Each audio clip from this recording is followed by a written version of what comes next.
Welcome back, everyone. We had some technical difficulties, but we're getting things going. I'm going to show you the script, and you all can read along. I wish I had a chance to scrub it before I finalized it, because there's a part where you'll be like, starring? It was staring. Uh, this is the intro. You all previously had if you look on the map, I'm going to show you where you guys will be interjecting. This is where you guys will be coming in. The scene will play out, and then you'll pick up with the scene closing. The vast, endless void of wild space is a place where destinies converge and the unknown beckons. Four strangers, each drawn from different corners of existence, find themselves aboard an old spelljamming vessel used for transport, its ethereal sails cutting through the astral currents. None of them had planned this journey together. None had spoken beyond what was necessary. And yet, they were the only ones disembarking at the Free Frontier way station. Zish, the lizard folk artificer, hailing from a backwater world where survival meant adapting both mind and body, Zish had mastered the fusion of steel and sorcery. The whispers of lost technology and forgotten ruins had drawn him into wild space. Yet something far greater had guided him toward this stop. A signal, a pulse of invention in the unknown. Something waiting to be uncovered. Jer Duluth, the Shadarkai rogue from the Outlands, where shadow and ambition walk hand in hand. Jer had danced on the edge of oblivion more times than he could count. Chaos wasn't just his creed, it was his way of life. And yet, despite the untamed expanse of the Outlands, something had gnawed at him, pulling him through the spheres. A name, a whisper, a promise of something worth taking. Tamar, the Mavarii barbarian. He had been cast into the void, not by choice, but by the hands of frost giants. A portal had swallowed him, sending him hurtling across the stars, landing him on a spelljammer, heading to a destination he did not understand. All he knew was that the call of his ancestors burned in his veins, and it led here. Rennie, the Wanderer, perhaps the most enigmatic of them all, Rennie's past was as uncertain as the frontier itself. A traveler, a seeker, a presence that felt both out of place and exactly where they were supposed to be. If the others had a reason, Rennie had only the wind at their back and the feeling of inevitability guiding them.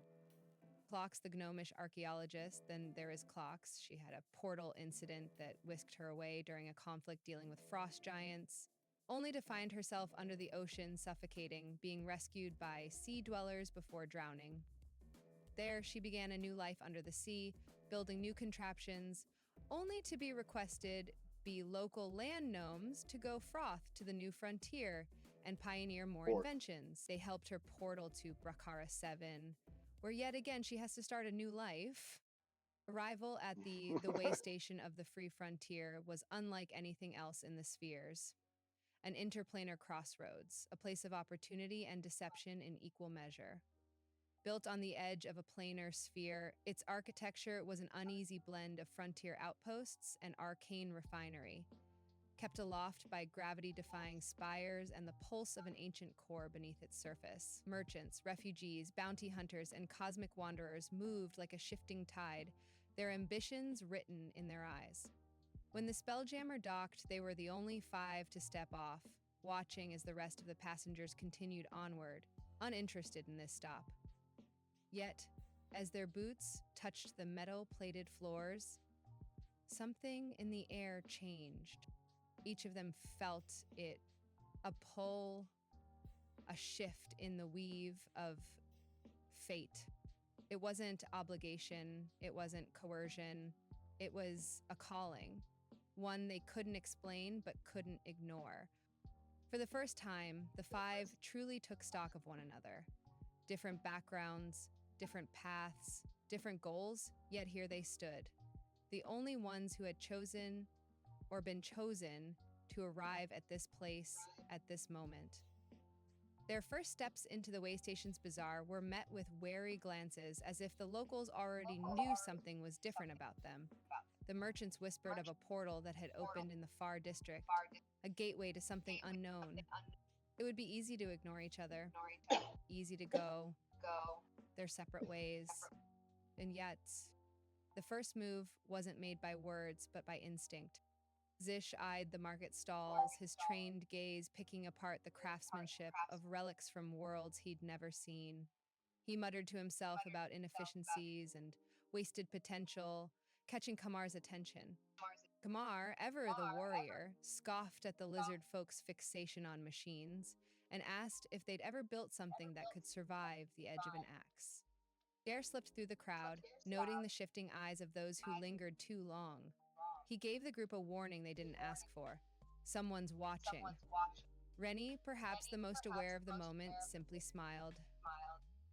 Ain't it funny how fate don't let folks walk alone? Clocks, the gnomish archaeologist, taken in by the scene before her, mumbles, "Huh, what? Oh, I think they are staring at her, pointing ahead."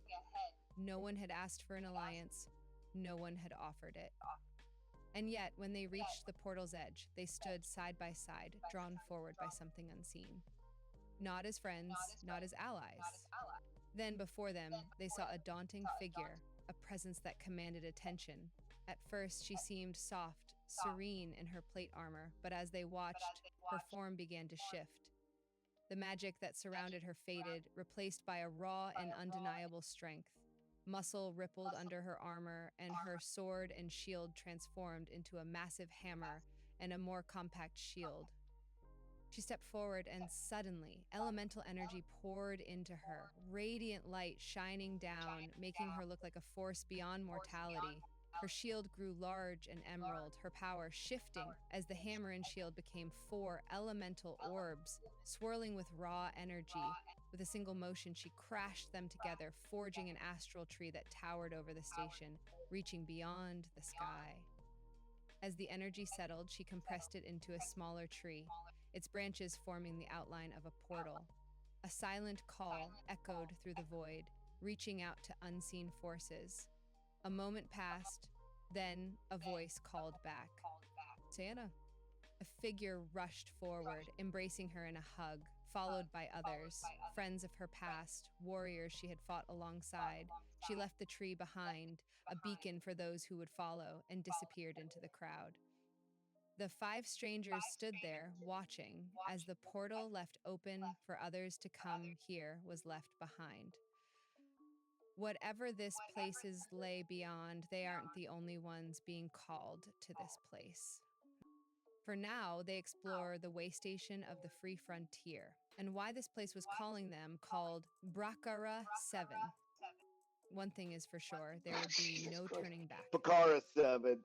The That's vast, AI for you. endless void of Okay. I wish I had more than like 30 minutes to have worked on that. Sorry about the typos. Welcome to the waystation of Brakara-7. I don't know how fast those images scrolled on your screen. I was hand doing them. Did you see them? I was trying to scroll up and down to see them. Yeah, they were fine. Okay. All right. So, like I said, you guys are down here. What you just witnessed was this looked like a gnomish paladin, girth and size, exploded elementals, crash an astral tree teleportation thingy, and condense it into a portal. Her friends came through, and they wandered off. You are left there with that, and the whole marketplace is kind of turned back into doing whatever it was doing, because it just sensed all that energy coming in at once. The place kind of is magical / time interferencing and everything. So the warping that you see on the map is because the whole thing itself is kind of warpish itself. There's pretty much all of everything for you to explore. Right here, where you all are right now, there's not much here. There's directions written in all sorts of different languages to 4 main locations. The fourth one being the final destination, the way portal. They say to stop at the inbound so that you can pick up your tickets. It says it on all these signs, and to remember to stop by the library, the inbound, and the marketplace before you venture forth to the center. So, where would you like to go first? The marketplace, the library, or the inbound? Or skip right to the end? Say marketplace. So, at this point in time, I didn't know what your character's name was, and I just rolled with the whole Kamar thing. So, you could change it as you see fit. But, I was just going to go with Harold. well, there you go. We could fix it later. I turned the But I floor can over to roll you. with Kamar. No problem. Yeah, Kamar's brother. Harold was his. Yeah, there you go. It gets there, right? Still in the beginning. Yeah. So yeah, you three have the show. Clock should be along shortly, and she'll just watch the video to catch back up. She kind of already got a fill in beforehand on Thursday.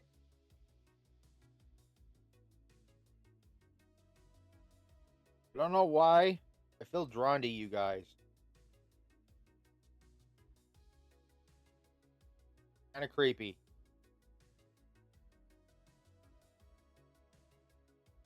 Oh, hey. Thank you. I actually take that as a compliment. You should.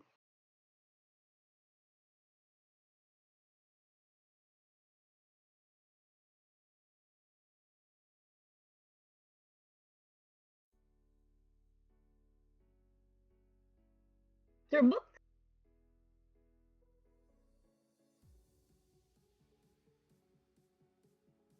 Oh, I was just thinking some food Yeah, for go everybody. grab a That's- beverage and hear what the locals have.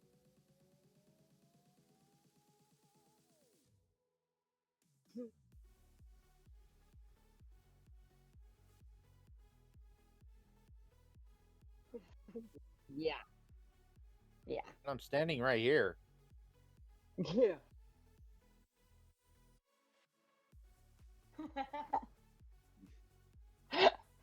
Ugly. You're ugly. Well, we're You see off over here a Gith Yankee leaning there picking. It's like we're all less desirables. That's why we're here.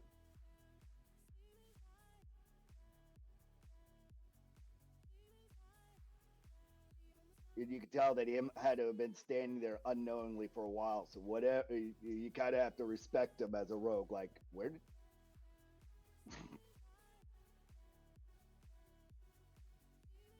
Oh, what kind of food do you eat? I'm picking up food for everybody. There is Wheat.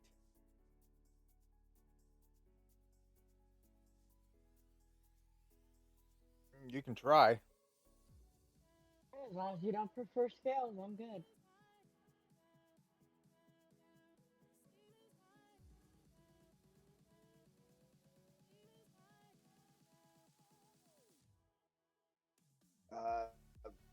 if you're looking for food, the marketplace, you would smell food coming from it.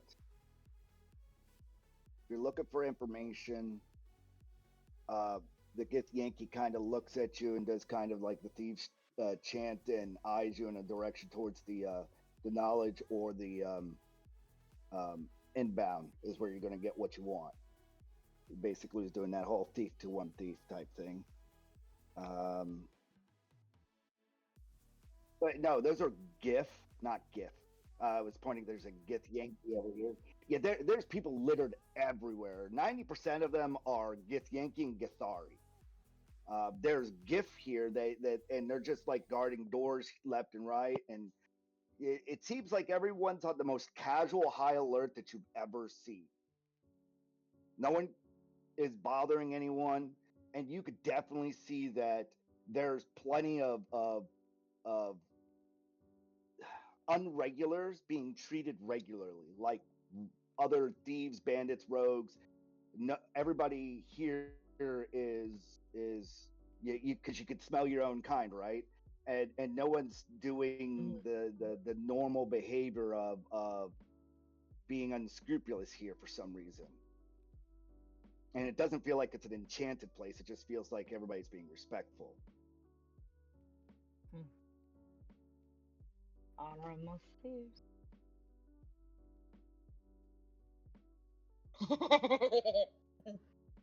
Point.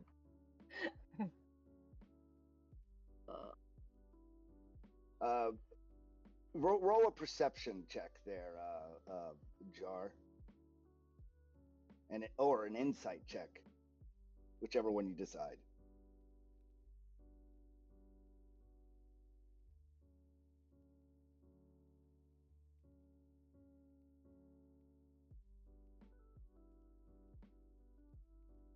Should. One of those buttons.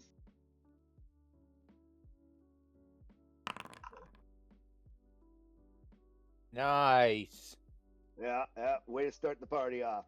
So you gather 21. Yeah, you could kind of see real quickly on the surface that there may be no honor amongst thieves, but the thieves are still honoring this system, and that leads you to go, there's something here that even thieves don't fuck with that's going on. Some next level shit. And being from the Outlands, you could only imagine what that could probably be here.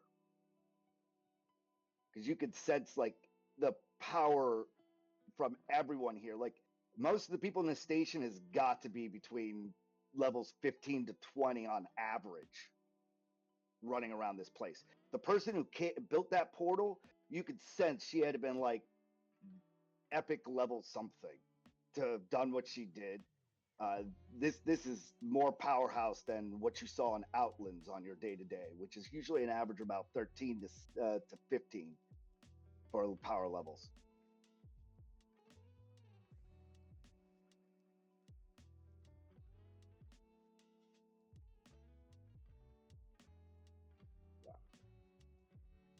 And technically your characters, because we already discussed what happens when you go through the portal, is it's a reset. Your characters are technically probably around levels 8 to 12 themselves stepping into this place. They were no they were veterans from where you guys came from. Y'all got pretty high in that food chain before something called you out here, and now you feel like you're on the bottom of the food chain again.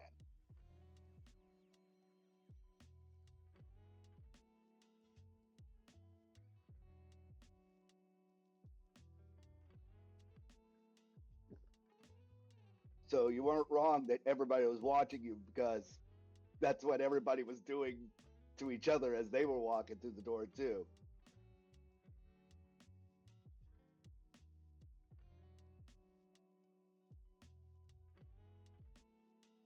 Yeah. Yes. There. Yes.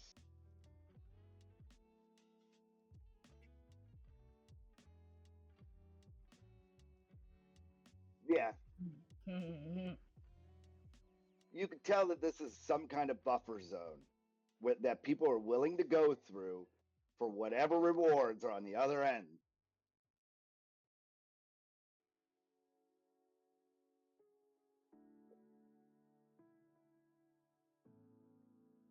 All right. I has picture. So the market's pretty much ahead of you guys. It's right here. And as it steps in, it kind of becomes more grandiose. And it, like I said, this place kind of messes with astral magic and time. So things look like a TARDIS, bigger on the inside and cleaner for some reason. So you step into the marketplace. There is a shit ton of vendors here. All of them are like, hey, let us look over your stuff. We can give you resources before going into the portal. And then it's like everybody is like a reminder of, hey, you might want to do this before you leave because XYZ will happen. And you are told by countless vendors, and they got signs posted everywhere. Make sure to trade in your magic shit or drop it in storage because it won't function when you step through that portal, and you're gonna have to build new shit. Aside from that, there's food everywhere. A lot of it looks like it's more jerked and ration based, as if necessary for survival. Hardly any of it is like high end banquet type food.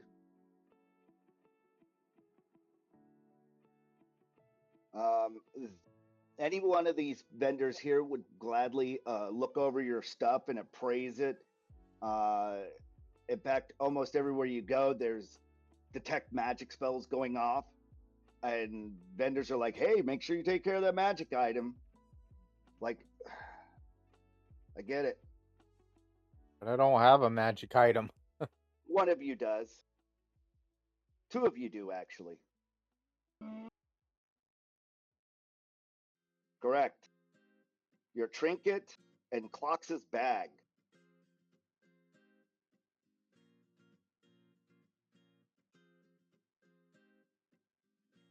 Those are the two things that keep lighting up. And every time you come across another one, they're like, hey, well, we could offer you this for this. So Yeah, I'm wanting to buy some rations.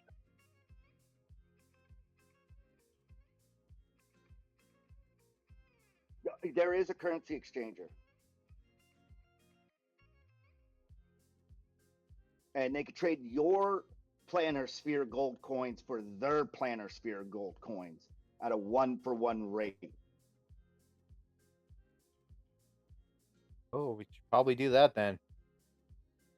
I'm gonna go over and I'm gonna change my 10 gold. And they slide it, they weigh it, and they look down the planar list of where it might have come from, and they're like, yep, okay, 1-for-1. And then they slide you over the worth, and you pick up these other coins that seem a little bit more glinting metal, and roll an Arcana, barbarian.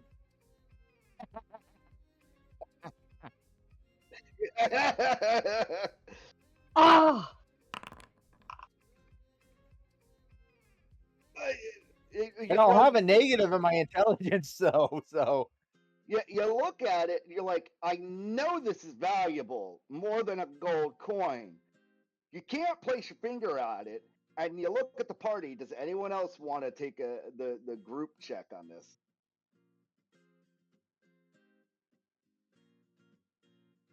Just do an Arcana.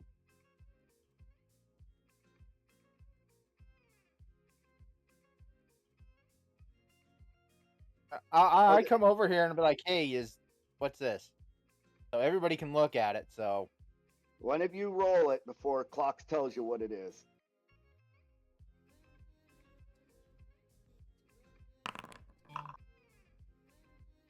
Ooh. That's pretty sad. I'm still curious. So Go ahead, roll an Arcana. They're ready. Perception. Yeah, just leave it. It's funny. Yeah, none of you know what it is, but you all are like, the smaller like. And Clocks looks at it. He's like, that's a mithril core. And she looks and she opens up her bag of holding, and in it is raw mithril ore, a whole bag of holding full of it. And she's like, and she pulls out and she shows, like, see the special glinting on how a mithril, it just goes nerd off land, and then puts it in there. And so you now know that your gold coins are technically mithril coins that you're holding. So just treat your gold coins as mithril coins. Gotcha. And that spark of realization, a 1-for-1 trade, those coins are worth more than the gold you gave them. Bad, I don't have more gold to give them. Well, you see Clocks walk over there, and she dumps her a whole bag of mithril ore onto the table, and their eyes go light up a bit, and they're like, "Oh, hold on!" And they go and they grab a different kind of coin, and they bring it over, and they start handing it out, and it looks even more like you should know what this shit is. So, who wants to try to roll Arcana again to identify it? I'll try. All right, the barbarian's gonna try. Yeah, no, you Nope. need at least an 18 to understand this one. You guys want to pitch in, give a helping hand, and roll your Arcana skill?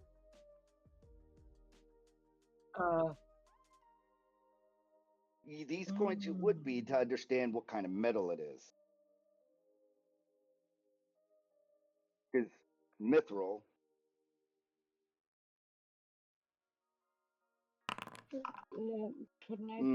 Just shy. So do another Arcana check. I'm trying to get the dice warmed up for you guys, doing simple things.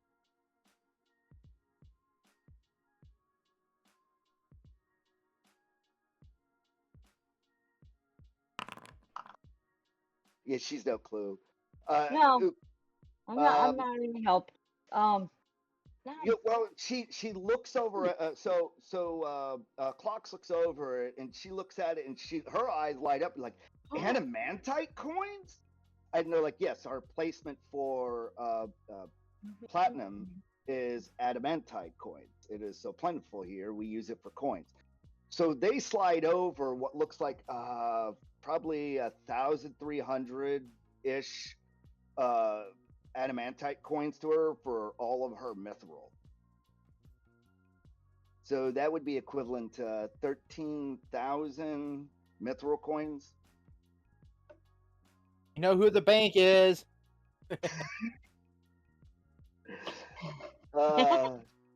And then you'll hear her ask a few series of questions. You could try to roll a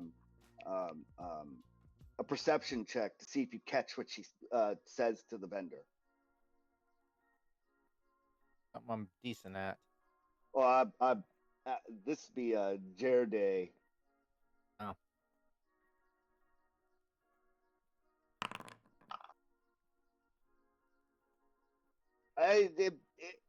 She whispered something, and the only thing you can make out is she asked for something, and they go over and they take back some of her coins, and they go and they find a bag, and she hands her bag to them, and she slides those coins into it, and she cinches it, and she says something, and the bag disappears.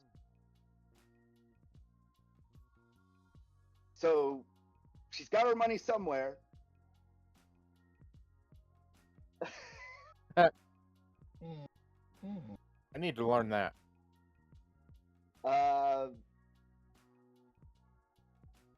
So the least you could probably gather is she's a very careful no. And she walks back to the party. You guys are free to pretty much, the gold on your sheet is just call it mithril coins. Any platinum on your sheet is adamantite coins. These are very well they minted. Or they're better than most of the other coins you see in most of the realms that you've been in. Like they're very well minted. And aside from that, the market seems to have almost everything here. And as you saw, she traded in her bag for another bag.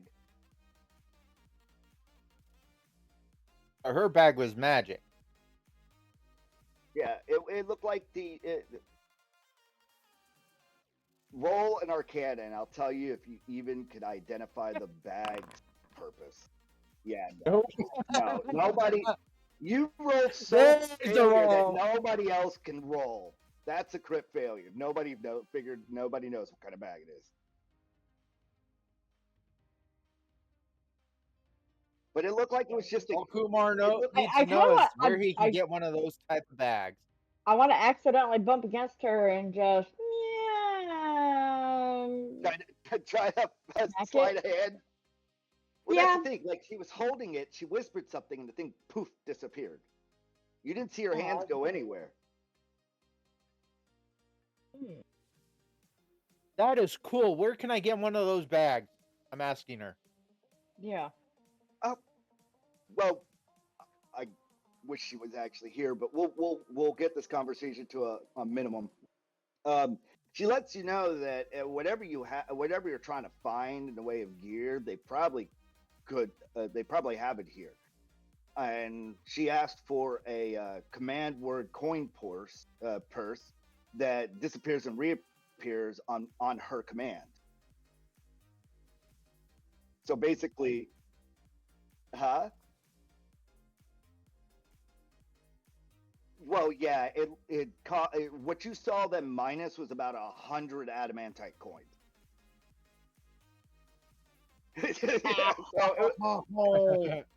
Oh. Yeah. Oh, that. Oh. It looked like it was like a miniature bag of holding, but it just as a disappearing, reappearing coin purse. It's like her coins are in the cloud. Yeah. She's got a magician's hat. That's for damn fucking sure. Yeah. It goes in magically. The bunny comes out. Well, it's a coin purse. It's all its job is coin. But yes, it's a bunny.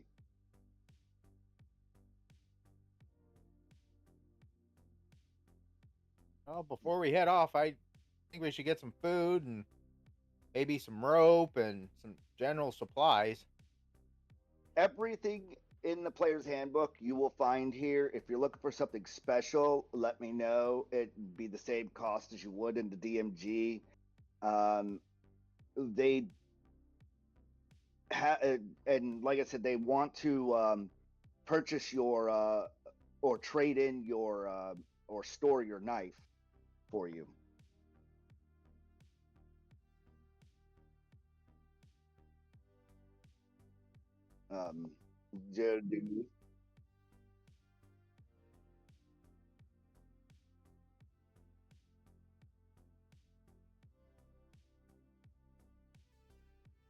Okay. Roll a perception check.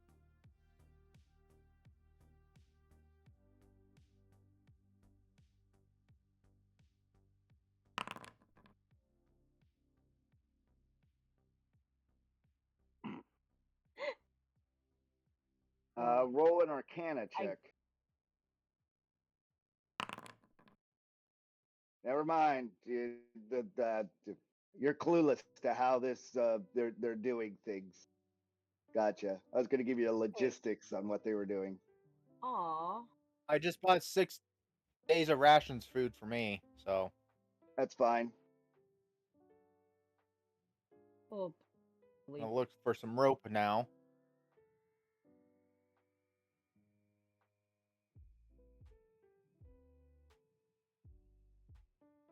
And any of you guys cast like a fire so we can make fire? Or do I need to buy a flint and steel?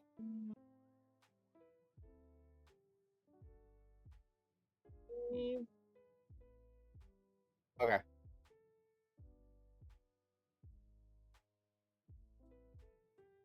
cannot find rope in here.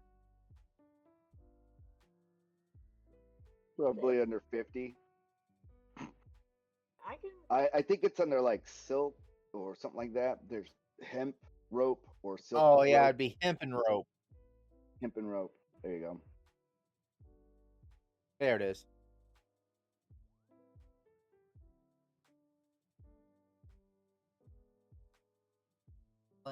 steel. Fair. Fire. Of course, it's not underneath flint and steel.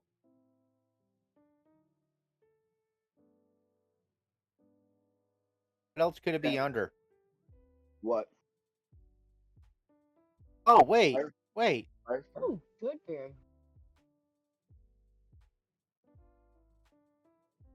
Oh, I already have that. I have a backpack that has all this stuff in it. Okay, never mind. Yeah, you Tinderbox. could just buy a tinderbox. Yeah, you could just buy a more or another one of those backpacks.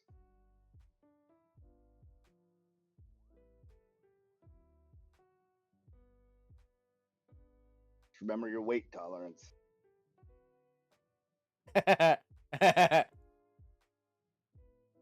You have like what, an 18 strength or something, or an 18 strength? I know 18. I'm gonna have to find at least some rope to have on me for using skill. They also have some interesting gems here called mental gems.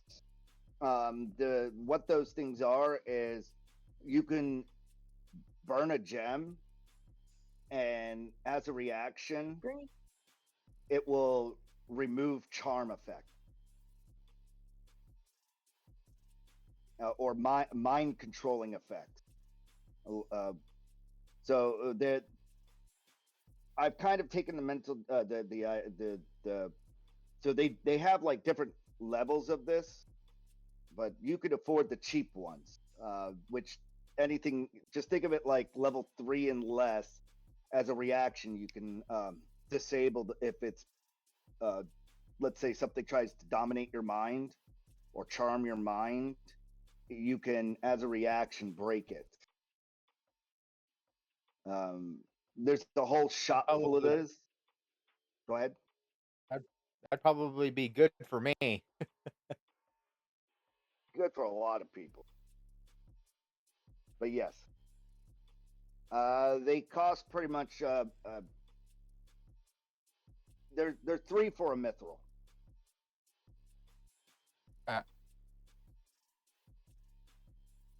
I'm buying 3 then. Yeah, just call them mental break gems, level 1, and just type it up. I know there's another version of them, but this the one for my area. Ooh. There's a few other types of gems. One like physical break, that does the same thing for like hold person and stuff. They're a little bit out of your price range because hold person, blah blah blah. I can create it. But you know that they exist, and you'll find more of these later on too.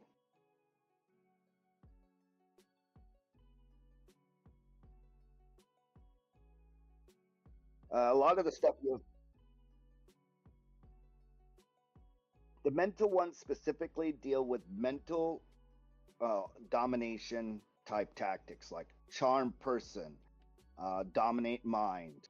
Those two type of conditions, levels 3 and less. Hold person and I'm going to classify as more of a physical bonding. So you would have to get the physical break gem, and you could get 3 mental ones for the price of a mithril. You could get 1 physical break one for the price of for 1 straight up mithril. So I mean, you could buy one. They're just less quantity for the same amount of price. The DM is trying to tell you you might want to buy some things that break your mental. Alcohol. Reaction action. Correct. You could burn 1 reaction every round to react. It's like the counter spell is a spell that does that, and because you get move, action, bonus action, reaction, and free action. You get 1 of each of these. Free actions like dropping your weapon and pulling out another one. opening a door, spitting in something's face. So just remember, you get 5 actions every turn. 1 of each.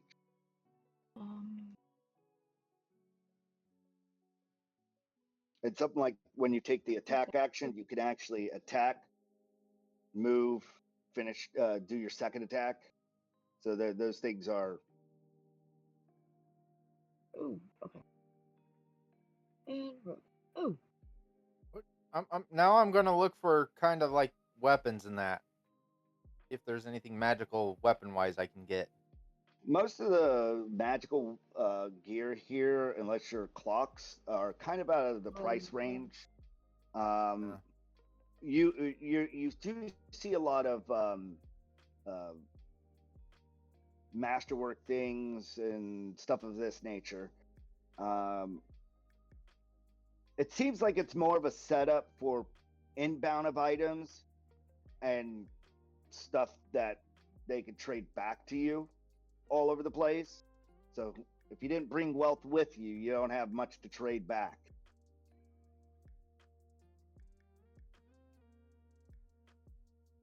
And I think the highest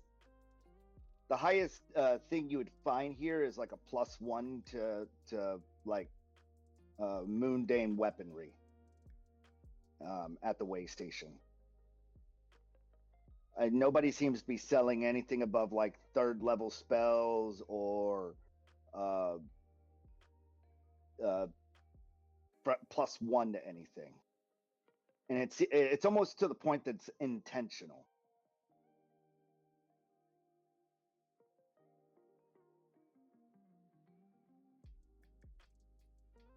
Even a barbarian can figure that out. Hey! Hey, my barbarian is not stupid. Hey! Well, yes, Hey. I never said either of the barbarians were stupid.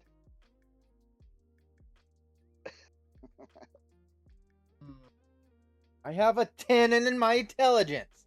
And a 12 in my wisdom. Yeah. Well, yeah, 8 to 10 is average. Yeah. Oh, hey, I'm a fairly smart barbarian. I got a 15. Yes, you're also a part druid. Hey. And I got a little water bladder so I can make water and purify food. This is more about like setting up a place in case someone wants to like run this. They have a way to transition their people into this. they get the grasp that this is a very low a low exchange rate. They're got a lot of what looks like auto anti-theft everywhere, auto anti-detect. After a while, the rogue finally gets a clue in and realizes that 90% of everything that's placed out is illusioned, and they're reaching underneath into secured little containers to pull out items that you're actually wanting. Because every time you try to like snag something, you're realizing it's a fucking illusion the whole time. So that's kind of what's going on here. That's what the Arcana check was for the illusion and perception for how they're logisticking this nightmare.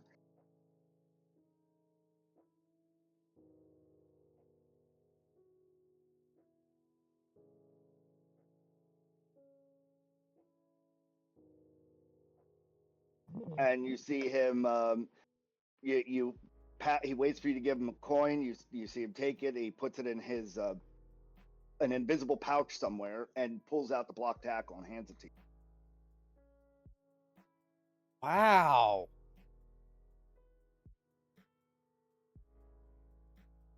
This one is you see it's a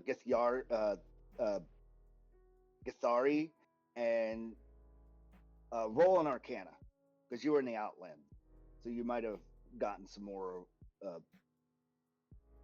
knowledge by of them. Yeah, that's enough. He's obviously a member of the Silent Order by some of the markings on him. And as far as you knew, they're kind of really high up in the food chain.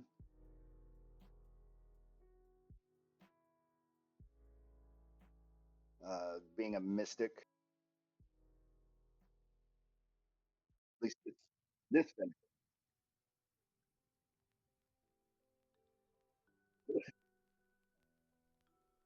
Um, you know, it doesn't matter.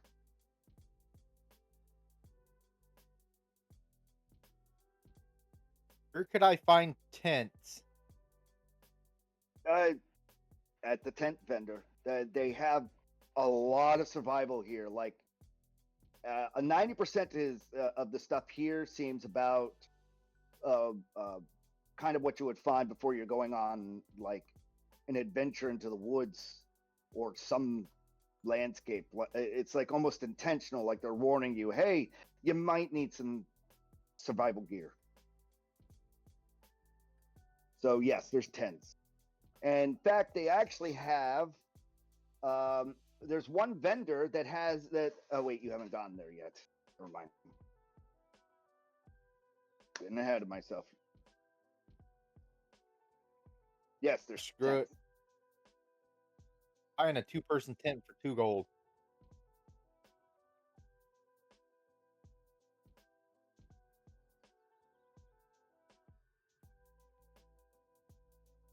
What else do I need? I just can't believe how much a spyglasses cost. 1,000 gold. Well, you try refining glass in D&D.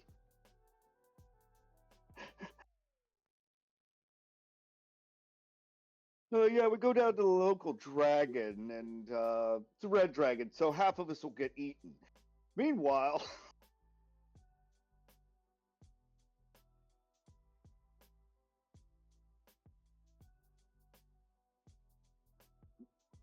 cool. You find monogrammed ones that all say B7 on it. Authentic sets.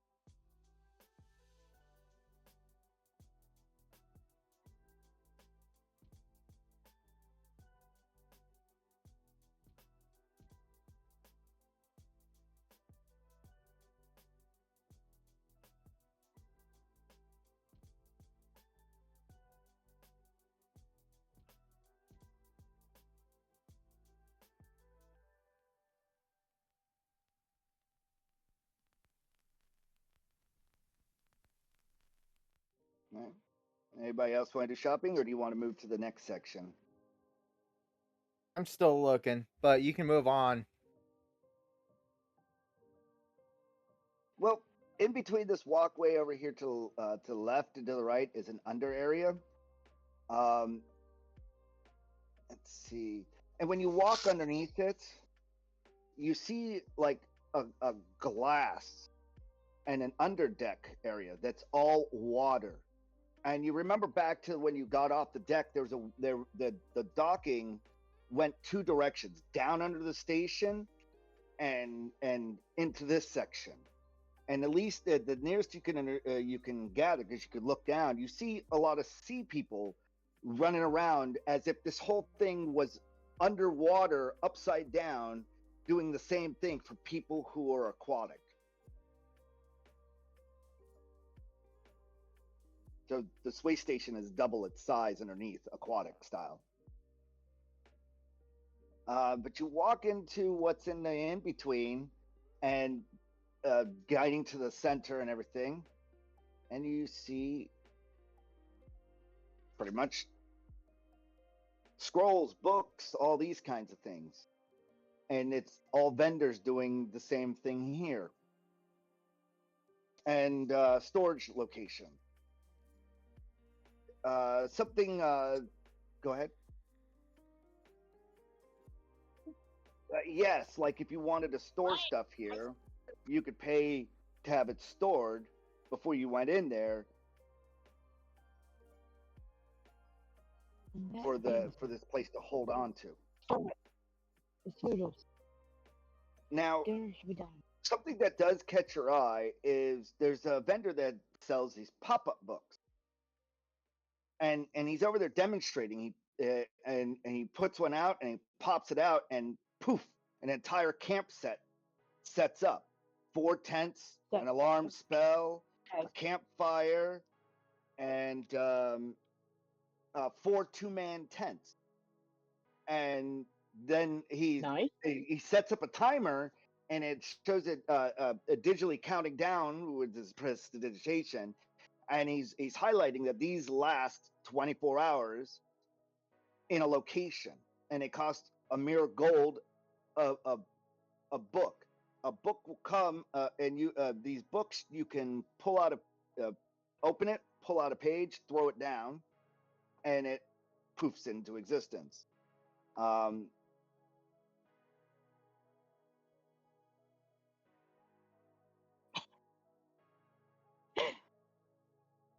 Yeah, you see him putting a 2-person tent in his backpack. Roll to hit the barbarian. Attack with whatever weapon. Sure, do an athletics. You just got to hit his AC. I do believe you hit his AC. Yay! I don't see where I see that. Oh, well, there it is. Oh, you don't hit it. You don't hit it? Should have like a. No, he does. It's like, I need to look at your character sheet. No, I only got a base of 15, so. So you hit you feel a pebble hit you, and you turn around and you see he's like, what? Get your attention.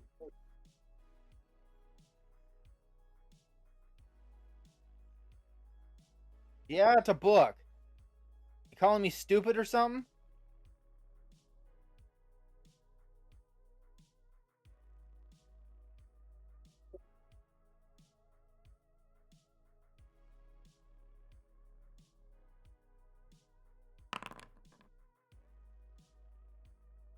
It clinks. Yeah, it clinks off of him unbothered. You'd have to roll like. Use your words. I'm just looking at you now. I'm like, what? What?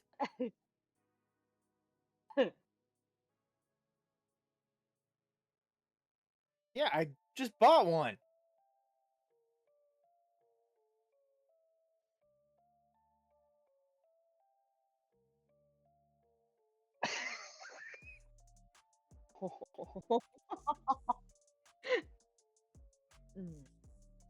What's so special about those tents? Remember, I didn't see him do the book thing. Yeah.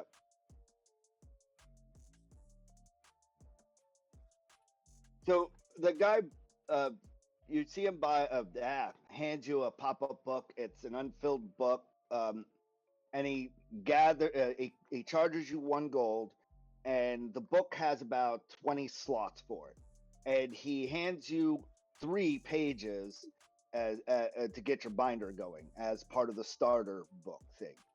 So you now have 3 tent pages and the book. Additional tents, you could buy 10 pages for 1 gold. They have cabins, which are 10. It goes up to 10 gold, and mansions that go up to 100 gold per 1. I'm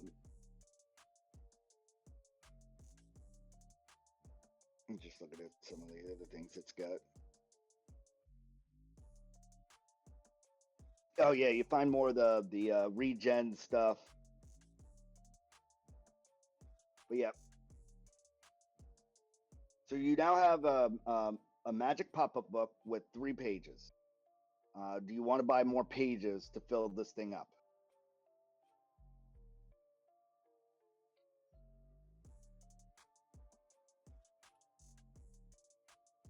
To buy the book itself and the starter thing, it's 1 gold, and it comes automatically with 3 pages. You could buy additional 10 packs of 10 pages for 1 gold a piece, for 1 gold for a set of 10.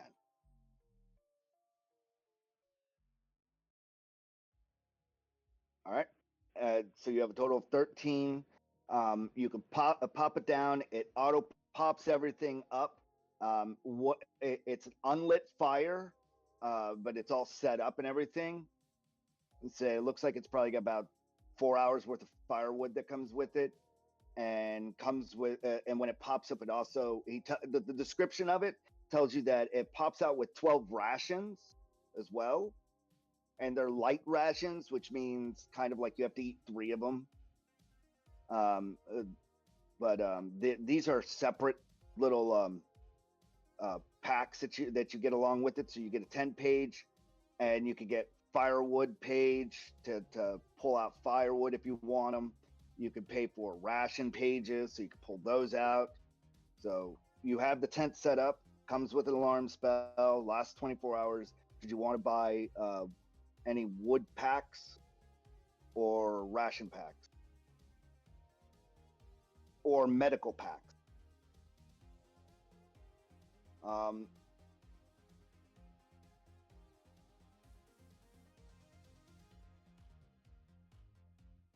Okay, so that's 2 gold for you.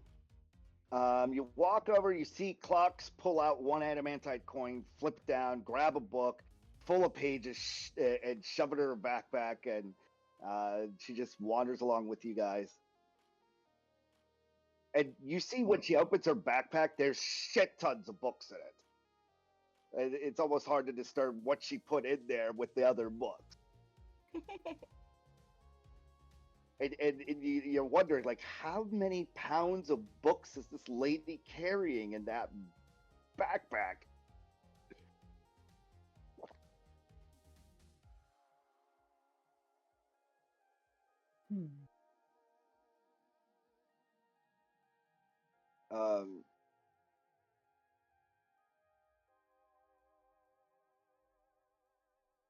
I'll have to figure out how much she actually spent there. I'm just helping her out. She should have already been here. Probably means that she got stuck trying to help she's dealing with a hospice caretaking right now. Outside.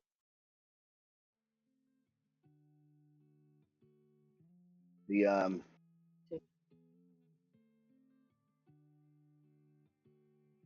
who knows, that probably that confuses somebody else.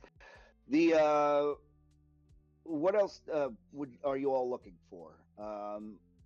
There's only one last section to go to, and that's the inbound, which seems at the end of the hall. You have to pass through it in order to get to the next area.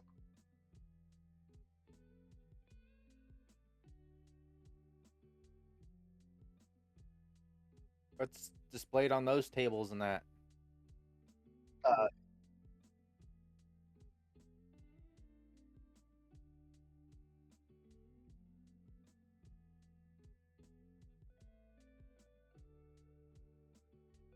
All right. I'll see what kind of gossip you pick up. What was your question there, Kamar? What was on the last section? So what's in the last section, or Yeah. Oh, you all haven't gotten to it yet. I was waiting to see if there's anything else that you wanted to get, scrolls or gear, before I proceed to the next area. For 4 gold. You think you're gold? Sorry, mithril. Sorry. I didn't catch you. What can I get for 4 mithril? Oh, yeah. Well, you can get yourself ration packs, medical packs, pop-up book. Like the pop-up book, you can get your own pop-up book, your survival pop-up book, for 1 gold as well, and it comes with 3 tent pages. And yes, you have your tents because you could always run out of those supplies. and you'll be able to like, okay, yeah, you'll be able to diversify your assets. That's the basic point, I guess. How much is the med pages? The med pages you can. Oh, okay. The med pages are 100 gold for Yeah. one, and it places a regen +1 over 24 hours on the camp. Yeah, I don't have gold for that. The minor ration one gives you 12 rations worth of minor food and water for 1 gold. So you pull it out, you pop it in, you get 12 rations, along with 4 water skins for 1 gold. Then there's also the major food and water, which gives you pretty much iron rats instead of survival rats. You're going to get iron rats, which are more caloric intake, and you get 24 of those. Pretty rat really. But you could afford the minor ration page.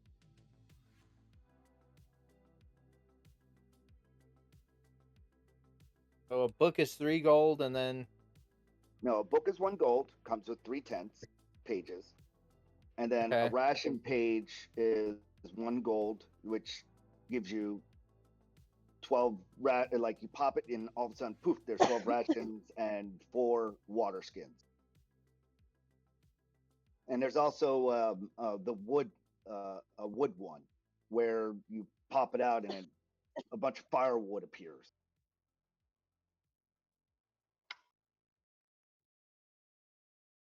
how much is that one?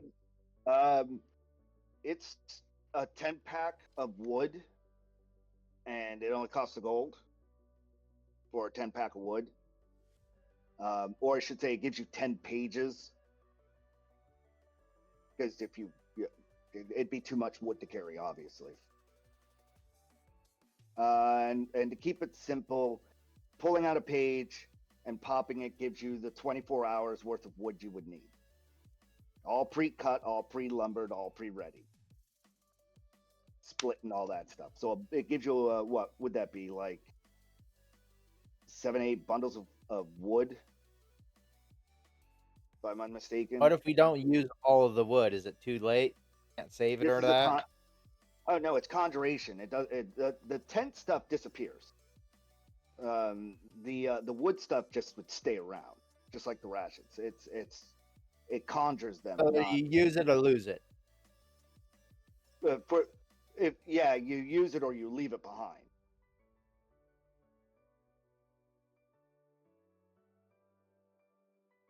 I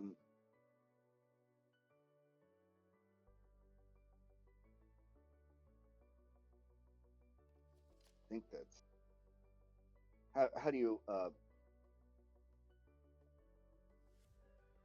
think they're both conjuring, right? Getting my D&D facts. So I guess to DM clarify, the tents are a spell. It pops up, it's got a timer, then it dissipates, gone, it cleans up its mess. The wood spell, you put it down, and we'll just say it's 8 bundles of wood, whatever that equates to. If it's too much, too little, who cares? Probably wood is plentiful. You get 10 pages of 8 bundles of wood for 1 gold. And when you put it out, it brings out the 8 bundles, and now they're your problem. They don't go anywhere. So if you don't burn it, you just leave it behind, or you carry it with you. Simple. Yep. Same goes with the food and water. You'll get 12 12 survival rats and 4 water skins. If you open up another one, you're going to get 4 more water skins and another 4 water skins. So one at a time use. Right.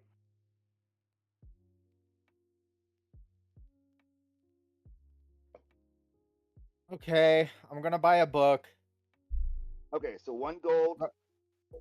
Yep, and then I'm gonna buy 10 extra pages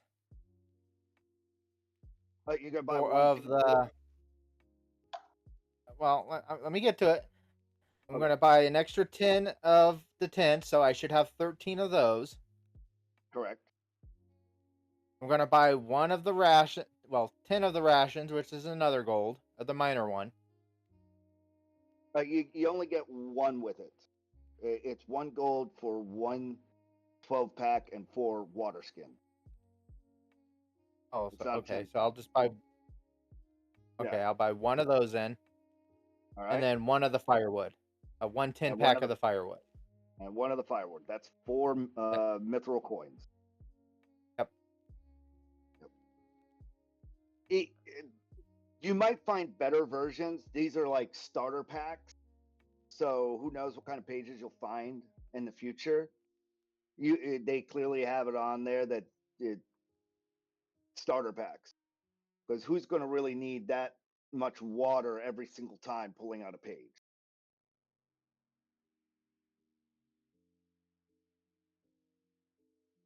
I guess if you're putting out a fire, you could just throw a whole bunch of pages out and pour buckets. Cooking water, what am I saying? There's plenty of uses for water. As long as I have just a couple drops of water, I can make some water. And this is true too. All right, so that's 4. And that pretty much is nobody else spending anything? I'm broke, so. In this area, I'm gonna hold off. All right. This leaves so gossip. Oh God, there's so much. You hear one couple go walking by, going, "I heard they've made a powerful wish spell to make this place." You hear another set going by. Be careful! There's a bunch of illithids that are trying to that are here too. I don't understand why the Gith Yankee aren't just murdering them. And lots of just free range of. Did you see those dragons that came in earlier? That's kind of the gossip you're getting.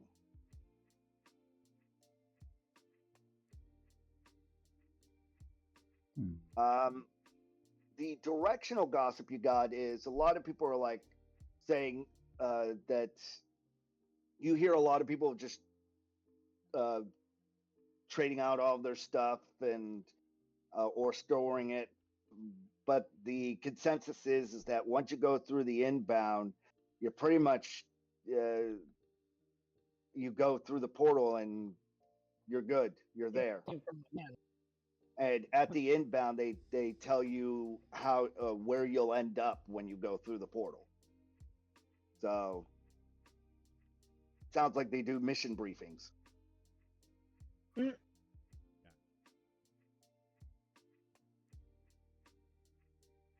And now you all have joined back up.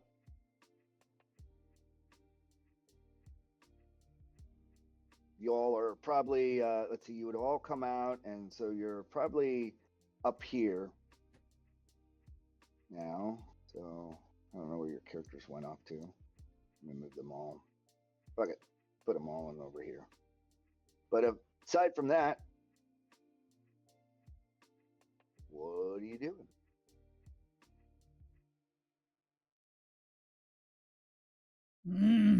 So where this is just another bridge area.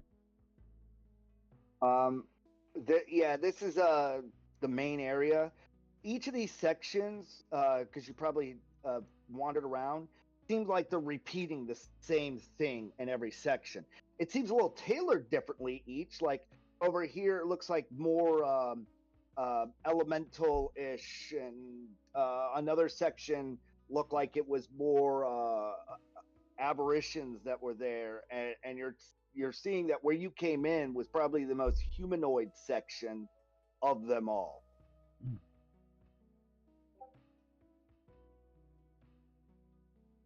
So it's mostly separated by species, subspecies. Yeah, and it doesn't look like it's intentional. It's just where things have settled.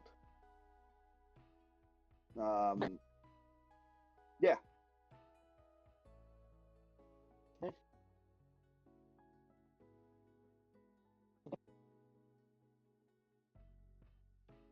There we go. Now I can grab you all.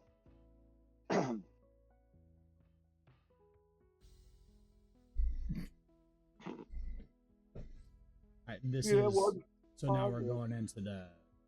We're going north, or are we heading south? you'll be Or actually, heading which way north. did we come from? I should. You came from southwest into the market, and then you went over here under the underpass, and then most of the signs said to go this way towards inbound. So you crossed back through the bazaar and went up.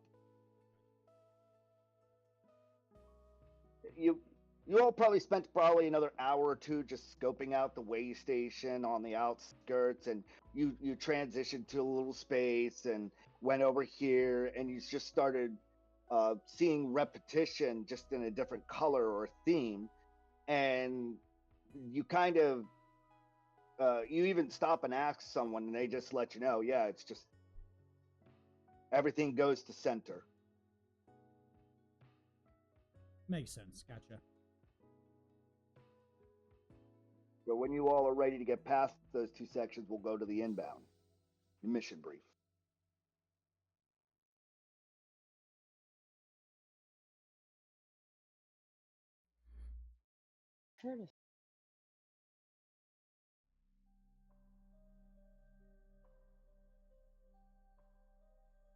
You guys all ready? Got everything you needed?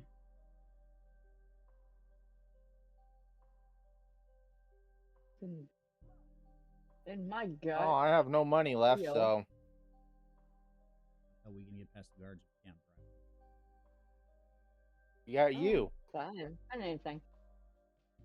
The gnome shows. You know, Shoot. I'm tall and sexy and scaly. Come on now. Well, get up there and show you him at some full booty health? leg, goddammit.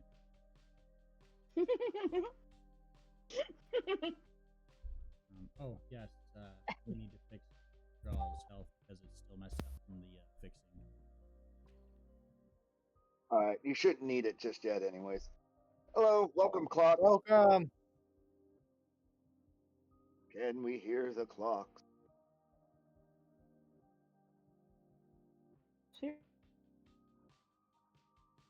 She loaded it first to this. Once we get, say hello, clocks. Hello. Ah, There it goes. there she is. Hello. Hello, Miss Moneybags. Right? Yeah. Yeah. I'll slowly fill you in whenever you need a descriptor. Yeah. You have a lot of money that you traded your ore in for. Let's just put it that way. Woohoo! You are Okay. Elder Bank. I already know your character's already pretty much set up. And did some purchasing, and I could do a side. Hey, this is what you were buying in between on a different scale. The guards there don't look like they're paying attention to anything other than making sure that if something does happen, they're not guarding, and they're not stopping or checking anybody. There's people that are just passing through this, so they're just there. And here is where you'll be going next. So, are you all ready? I'm standing up here waving. I'm like, hey, come on. So just patient standing there, tapping my foot. Come on. There's a kind of like an area here where they're going in that you see a little bit of illusion, like it blurs like kind of what's going on in there. So until you all walk up and into it, I can't really describe it. So let me know when you all as a group say, hey, we're ready to push the plot forward. What I'm saying.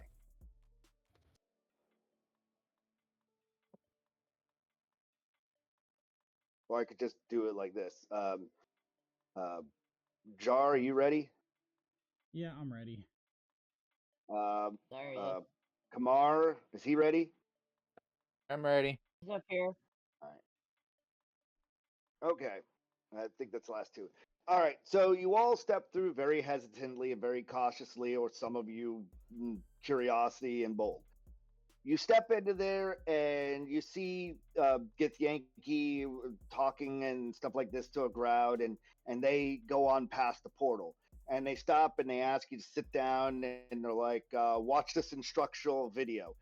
And they tell you, kind of like in that old Brakara-7 was founded back in the day. And half of you are like, by the end of it, except for Clocks, who's like, ooh.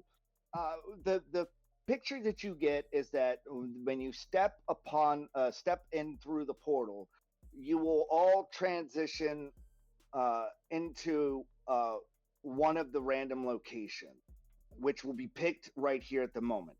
And as they say this, they start handing you all a ticket, and then they tell you, give this to the conductor. You will be on one of the private magical trains. Heading to Blah location.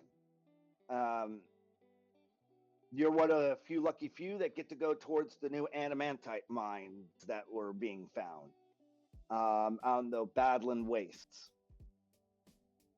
Take it to Crazy Town. Go. Yeah. I hear cha-ching, cha-ching, cha-ching.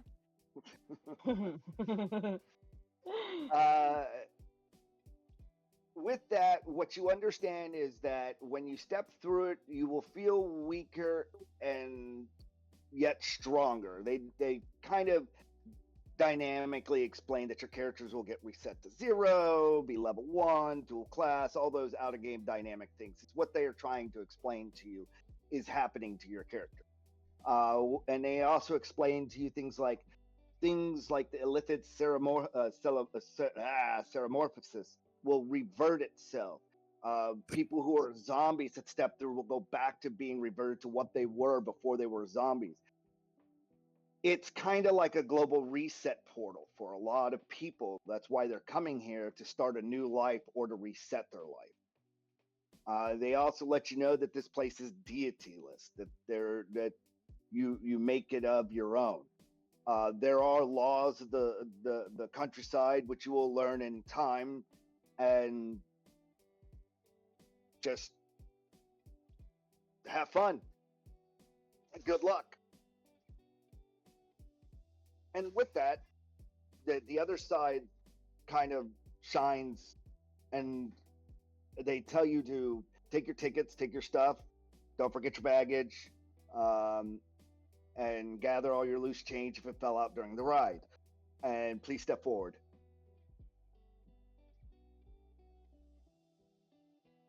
Does anybody hesitate, or do you all follow along? And I'll press the plot forward.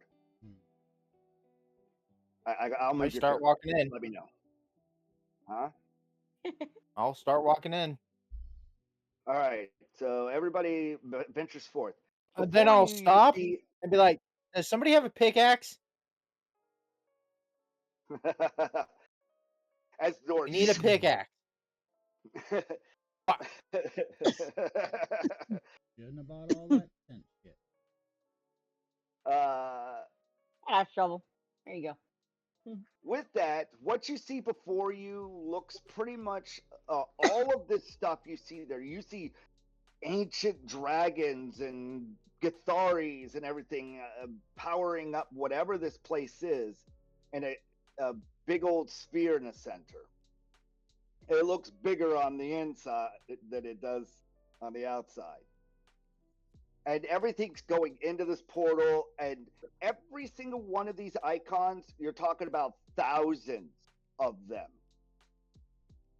So there's a whole host. You see a dead-looking brain-infected thing with thousands of illithids all marched together, and they're all heading in, and they disappear into the middle of it, and they're gone.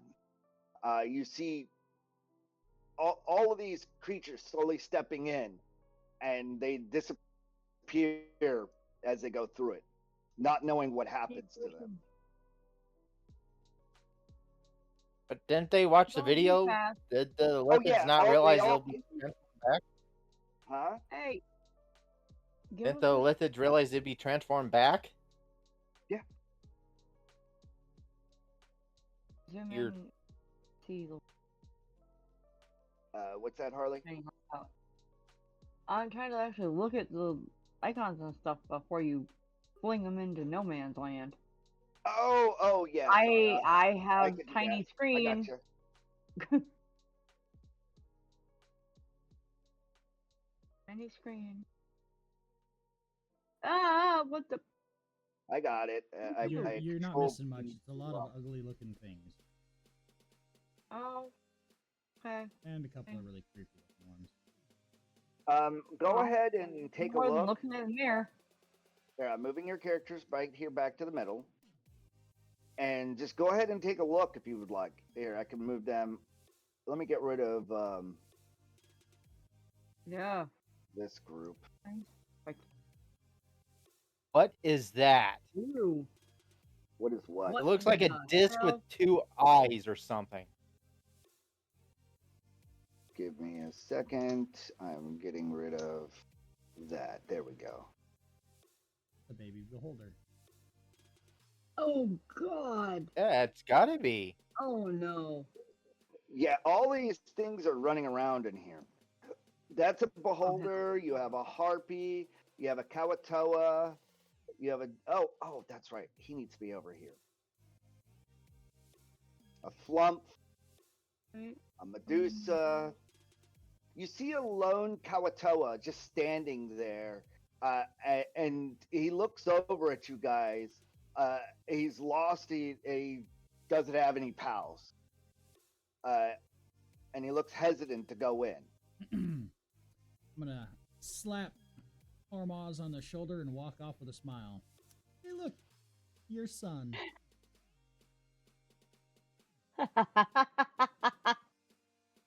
He wants to die, doesn't he? This is the entry point that you've been selected to go through. By the way, is this right here? Oh.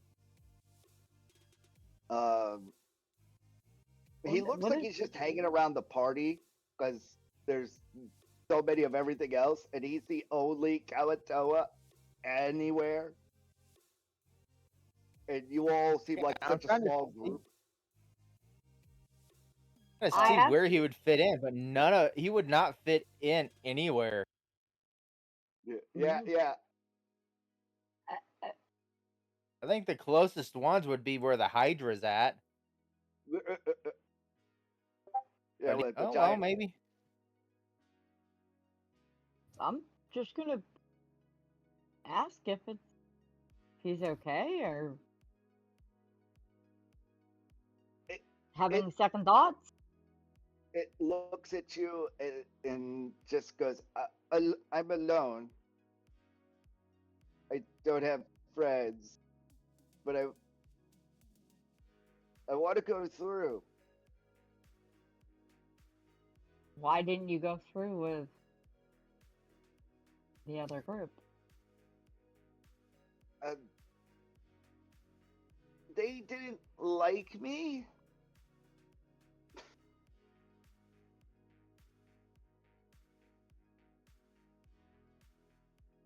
You can you see all the doppelgangers and the flumps and the Medusas over there. They kind of were like eyeing it like we're not going through with you. You can go elsewhere.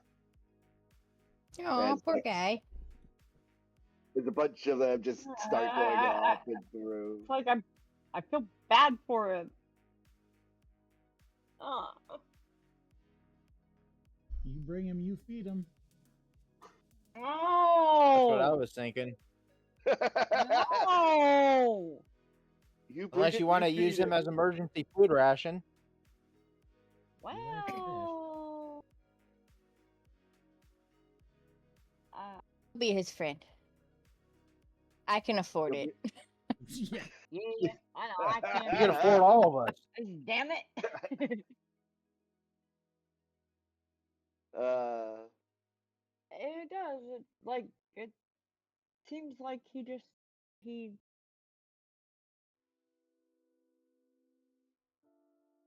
needs friends, or at least somebody to give him a chance to. Well, they don't know much about Clox's backstory, so.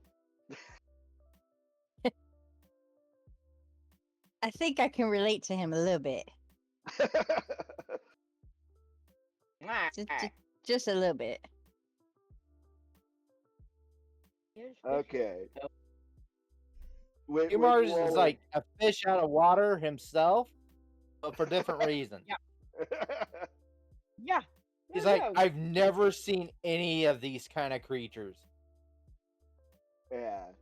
Like an ancient brass dragon, an ancient looter Knows dragon. the dragon, but he's like never seen what a Githyanki is or a Gith is. He knows of beholders. Like most of this stuff is like, what is that? And like I said, that picture I sent, if you didn't get it, Clocks, there it is, Yeah. is pretty much what that center is. Because as you get over to it, it kind of goes up, and it's like it pushes up as you get closer, and you walk through that portal.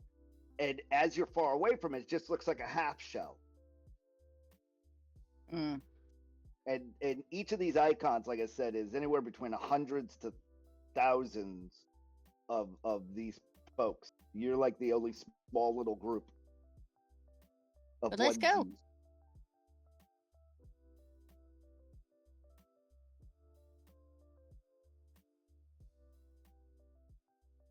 Into the unknown. Y'all go in? Hi Yep. ho, off to Copper. I just Get our wish I had ticket a for the crazy pickaxe. train. Last words from Kamar. I wish I had a pickaxe. Okay. Throw a shovel at you and say, "Here you go." You have a pickaxe?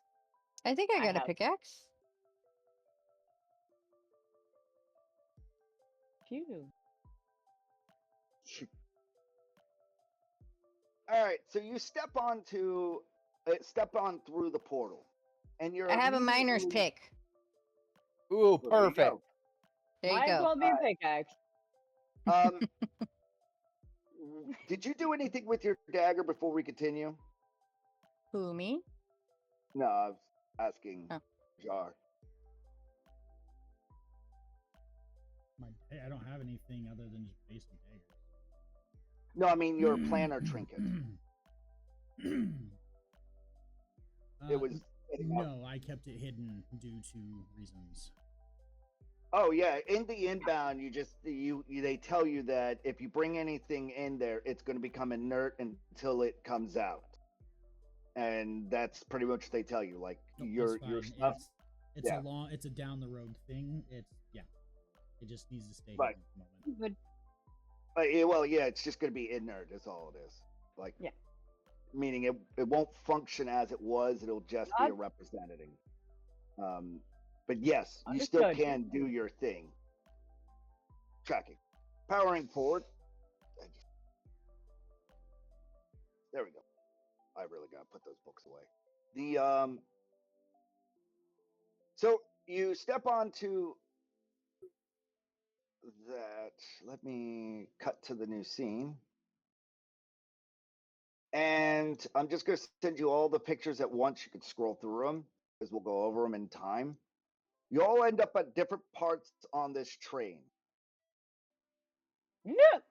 In the train, want one. There's in this train. It's missing one of them. I have another picture to add to that. Let me see if I can find it. But there's a buffet cart too. That's kind of like that gambling thing. There's a gambling casino area which jar you pop up inside of. Um, there's a restful place which um, you see the Peace and cabin quiet. area. You see a bar, and Hell yeah. this train goes on for a while. Clocks, you feel at home. I mean, it's almost Yeah. like it's not the same place, but you might as well be.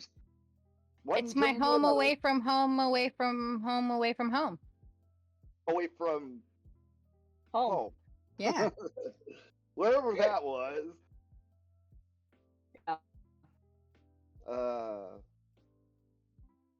So the scene is yours. You don't know how long you'll be on this train, and you guys have all the carts here. There's alcohol, drinks, gambling. Is there anything you guys want to do? I'm gonna gamble a couple of gold. Why not?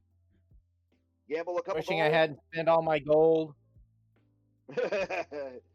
Are you going to use sleight of hand during it, or are you just going to gamble? Before I gamble, I'm gonna take a good look around, study my surroundings a little.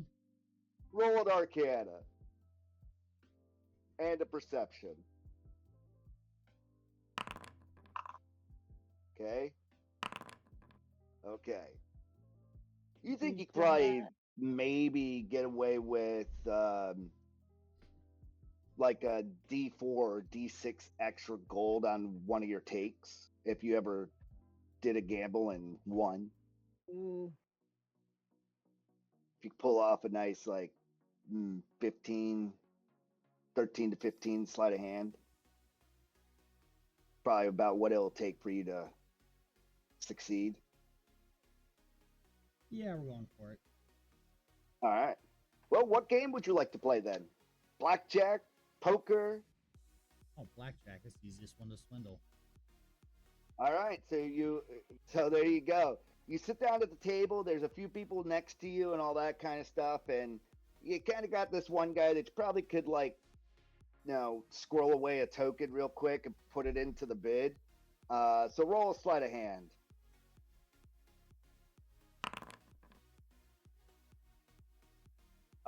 Roll a 1d4.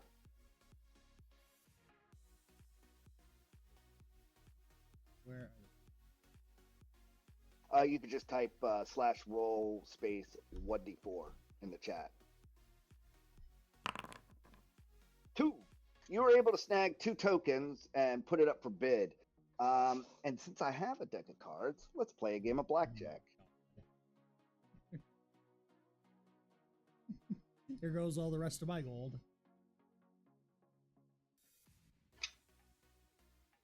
They tell you that there is a rule to this game. If a joker is pulled, then you must double your ante or pay. All right. You get a joker. I hate you. You're a fucking prick. 6 and a face down of a jack. So you have a 6, and a king face down. Do you want to hit or stay? The dealer has an 8 showing. Wait, do I show? What was the Joker for? I'm supposed to show. The Joker means that the ante is double now. So I gotta pay 2 gold. you don't pay it until afterwards if you lose it. I'm gonna hold on that. You're holding the 16. All right. The dealer has an 8 and a 5, and has a 1, and then another 5. So the dealer has 19. Well, I'm down to fucking 3. Wait, no, Well, it's I gotta 2. deal with what the other guy had to see if he had to beat him, which he had a 2, a jack, a 21. So the dealer has to beat 21, and the dealer does not beat 21 for him. So the guy to the right wins, you lose, or something like that. I don't remember. Well, I'm making shit up. It's been a while since No, I've it's fine. done. So I'd have to pay 2 of my own, so I'm down to 4. Okay. Or Yeah, 4. the dealer has to meet or bust, correct?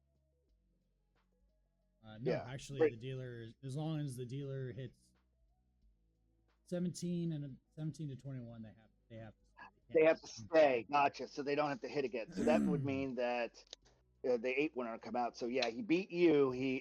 But the other guy won. Tracking. Which is fine. Would you like? Yeah, technically. Would you like to play again? No, because I'm not gonna try swindle that guy again. What about the guy to the right or the left? I mean. No, I think what I'm going to do is I'm going to excuse myself and walk the cart with my casual bumping into people now and then. Because it is crowded. Onward to Quickie Pocket. See, I will give you a chance. I'll give you 2 sleight of hand checks. One at rating 10 we'll start with, and we'll see if you fail or go higher than it. Fail, then the next one's higher. That's what I'm saying.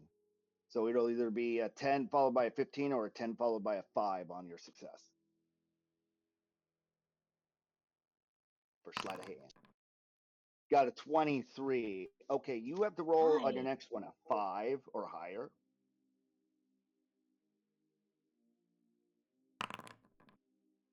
Good thing. Thank God. You were able to scoot throughout the place, and you kind of picked up a few here, a few there. Roll me a 1d4 and a 1d8. 3 mithril coins. 7 mithril. You got a total of a 10 mithril coins. You realize if you try to do any more, you're probably going to get caught. Yeah, I'm just gonna head back to the food lounge now. The bar. All right. It is. So, what's everyone else doing? Anybody else want to gamble? No. Yeah, Sure? but I can't. Are you sure? I think you got a lot of money to get. I'm gonna put it all. Put it all on black. I'm gonna go for black. A roll, just it's like scientifically speaking, it should roll. The odds are she wins. You all just no. She wins. Game over. We're done. We'll just buy our way through. All right, so y'all are at the bar right now. Yeah. It's beverage time. They got some interesting drinks. They're using a lot of dry ice and fancy alchemist techniques to make it look more presentable as they're making a mixed drink. So every time you buy a drink, they have like this whole art they're putting into it as he's making the drink. Even down to a simple beer, they're pulling it out, and he's casting chill spell on the glass and all that. I'm watching with wide eyes. It- Fascinating. The gentleman in the top hat wanders up to you and asks if anybody wants a drink. The first drink's free on the house. It's part of the complimentary of the ticket. Yes, I'll take a drink. He slides with it. He takes your ticket while you're doing this, and he's like, and here's your complimentary bag. In the bag is 4 gambling chips, and your room occupancy where you are, if you need to put stuff in a locker or something, and your free drink and a meal voucher. And he also says it looks like this train, it will be probably about 10-ish days before we get to your destination on this train. And he does that for everyone. So everyone just got 4 gambling chips if they wanted to, a free drink and meal voucher, and where they were staying on the train. Are any of us staying in the same room? It looks like that prior cart where that's open an area, that's where you'll be crashing out. And all you guys have been assigned to this one. So you have that whole area, that cart. And when you go through, like from the gambling to this, to the bar, the next cart is, it for some reason, whenever you open it and you step through, it wraps back around to the gambling area. So it means that they're doing magic here, where if you go out of your area, you're gonna go into either the buffet cart, the bar, or the gambling area, and then Pac-Man cycle right back to your room. You're unable to break this cycle apparently until the train stops. This is your room, and only you 6 have have that room. Creepy, but okay. And the people on the train, you see them when they come and they go in the gambling thing, but whenever you try to follow them, you poof right to this room. Huh. Huh. Weird. Neat but creepy. I agree with you. I don't like that. And that meal voucher, is that just good for one meal? It's 1 meal a day. Okay. And that's at the buffet, basically. So you could technically spend all day there. Yeah, let me find a picture of it. I had a picture of it. But aside from And the that, gambling chips is just the 4. That's it. Or do we get 4 a they just give day? you 4 free. They don't give you 4 a day. They just give you 4 to get you started, and that's it.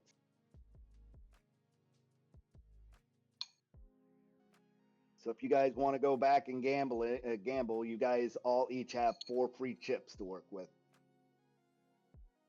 I turn to the ham and I'm like, hey, can you help me out get more money on this?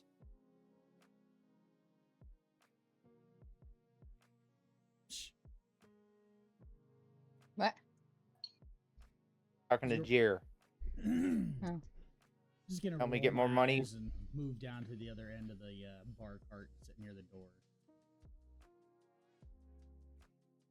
while I watch people come and go to try to discern how it's working.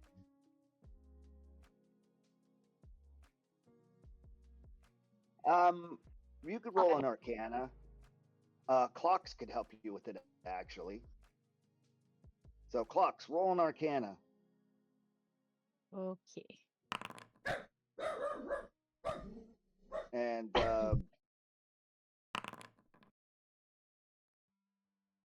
well, Clocks, explain the last train you were on.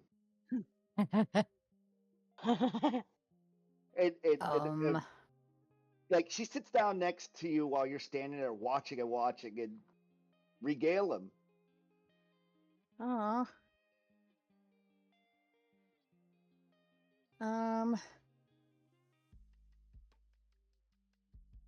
Don't worry. It just makes shit up. You have the stage.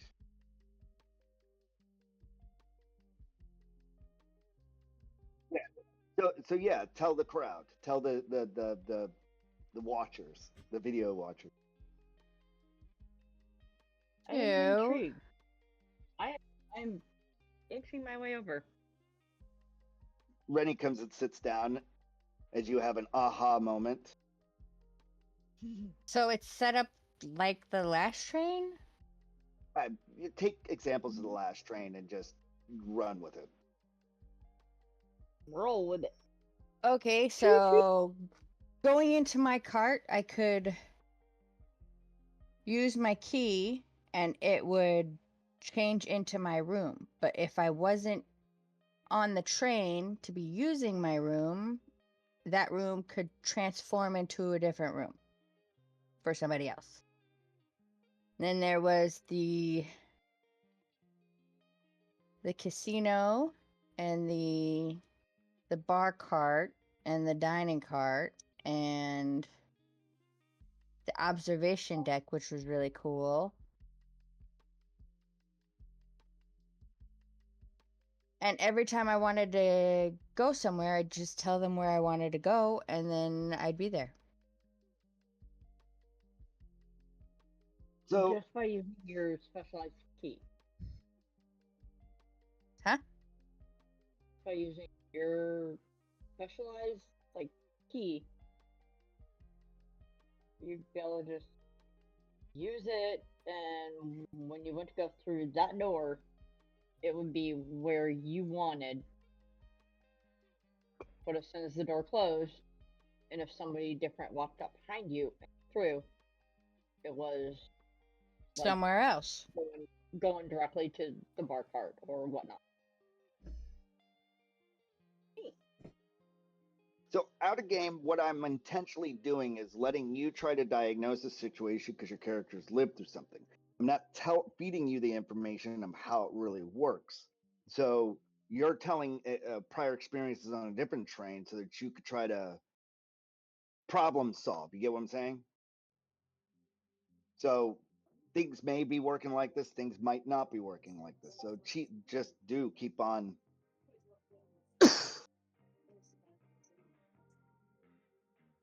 All right. Looks like we're about at 15 minutes left for this episode. So, as near as you can tell, is that there's a guard in place that once you walk through, magic is positioning it so that you're always walking into your cart from the ticket that you walked through with. That's your assessment. And so you never get lost, and if other people want more privacy, they've got more privacy. Correct. It's kind of an anti-theft device, you almost could say. Yeah. So each of our tickets, we're all in one cart. Yes. Individually, we use our ticket, go through a door. It would almost be a repeat of that cart, but with nobody there. The cart that you have is a communal cart for U6 that is arcane attached so that when you walk through the other the other carts, the gambling, we're walking basically in a circle, and we can't get out of that circle because of our. Okay. Got correct. And you'll always end up in your own cart that's just for U6. Yeah. Now, should you get your hands on the ticket of another patron, you could probably get it. Yes, and you turn in those. Now, when you went to the bar, you turned in your ticket, and they handed you back a bag. To who? All of us. We each got a bag. And the bag itself has your identifying cart number on it. So you all are cart 7 or 6 or 12 or 30. Actually, it probably says ticket 137.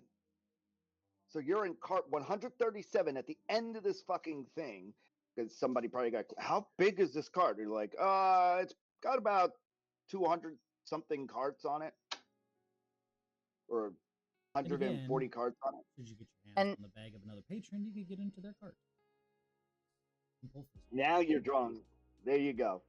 Oh, I get that. Not that the rogue is contemplating trying to get some bag.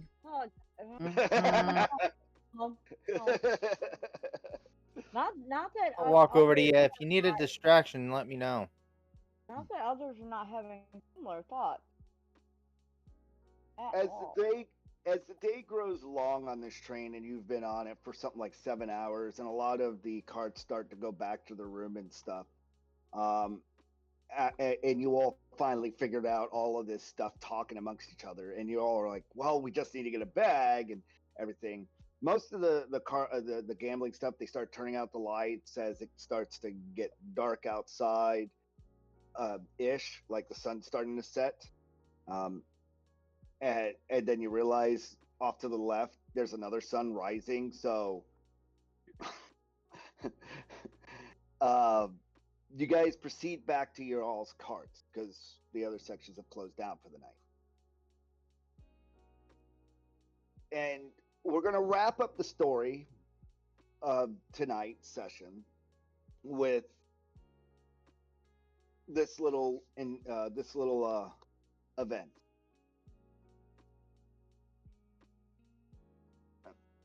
Where is it? All of a sudden, there's a huge crashing sound coming from the sky itself. And what appears above the train is an ungodly looking thing before it explodes into a Roman Arcana. Who? I need Rennie and I need Jared DeLuth are the only two people that could roll Arcana on them. Nice. Why?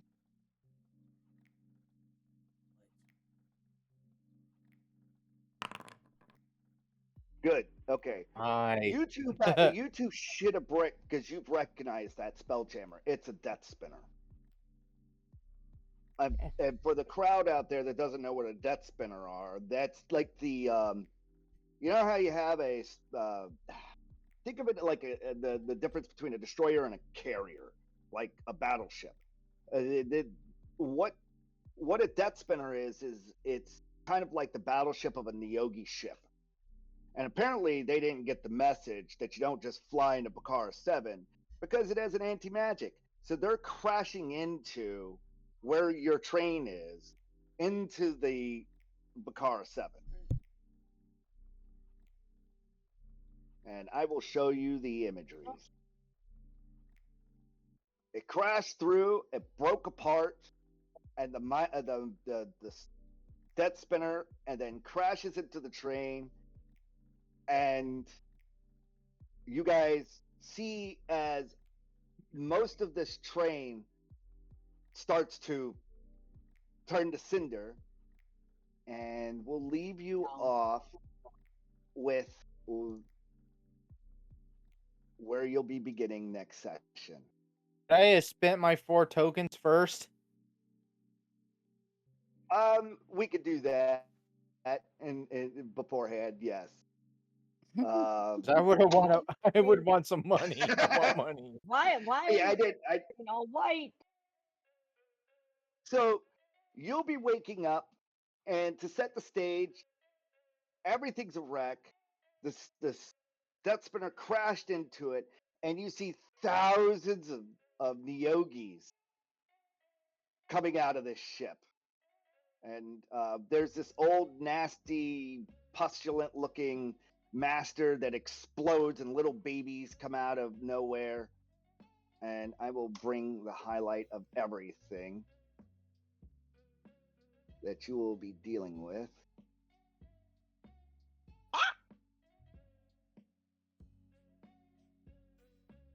So did they crash into us or like next to us? No, they crashed no. right into the back of our train. Yeah, where you are, you all get tossed to those specific locations from the cart. Because as soon as it went into it, it crashed on. Yeah. Some of the magic stuff of the train tried to port away mid it crashing into it, and the aftermath of it crashing into it. And there's a shit ton of them everywhere. you are. Let's see. There's Zish right here. There's Oh, wait. there's Kamar. There's Jar, and there's Rennie. And where are you? Oh yeah, you're up here in the front. Jar. Green. Okay. So you guys are. Okay. Just pause. It needs to be paused. 'Cause you Where's guys, our little All I friend? see is white screen. Oh, he's under some wreckage at the moment. I need to bring him Okay. out. We don't have Where's killed my- him off yet. Where's my new friend? Where's my new friend? So He's dead. We didn't even get to name him yet. He's positioned a little bit off scene. We'll say he's okay at the moment. Behind you, though, you see a pissed off gnome, a frog standing, and dark brooding elf of sorts. So Vorn, Tana, and Ieat are standing off there. So that they were there too on one of the carts, and that's where we're gonna say that you guys will deal with that. So if you want to do some gambling real quick before the camera ends, what was it you wanted to Yes. gamble? Well, my 4 Didn't chips. even do anything. If I can get some money. Does everybody want to do some gambling real quick and get the 4 chips gone before the place is closed, or do you just want to hold on to your chips? My game thing died. It's all good. There's going to be other. You do learn that these are universal tokens that you can use at other gambling casinos. Well, I mean, we're supposed to be on this thing for 10 days, right? But You were supposed to be on it, but however, I knew exactly what was going to happen within 7 hours. So I wanted to give you all something to like munch on. Yeah, I think I'm the only one playing it, sounds like. that's all good. I wanted if the game will let me load. Well, you don't need to really load for this. I mean, if you just want to play a game of do you? Okay. We could play very simple. It could be red and black, and reds win, black is Nice. is lose, and just see if you double your tokens or not. That way we can expedite it.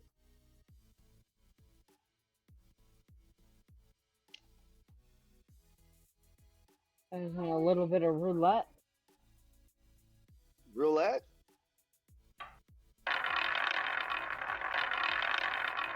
All right. Well, Okay. I'm going to use these cards not in gonna order to load. randomize things. So let's see what happens. What do you? I'm just going to do this very simple. If I flip up a card, if it's red, you win, and depending on how high the card is how much winnings you win. Okay. Sure. Just keep it simple. That way we don't get. Unless you want to do roulette, this looks like I just got a roulette wheel, so I can run I roulette. want the thing to freaking let me back in. So you let me know. What do you want to do? Because we're low on time. Just do roulette, but you're gonna have to. All right. Do you want to bet on black or red?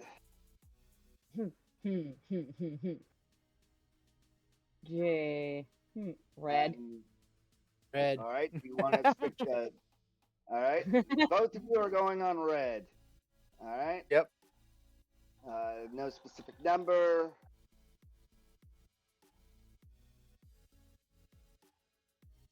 What does it mean when you roll on the 0? Everybody I don't play loses. roulette.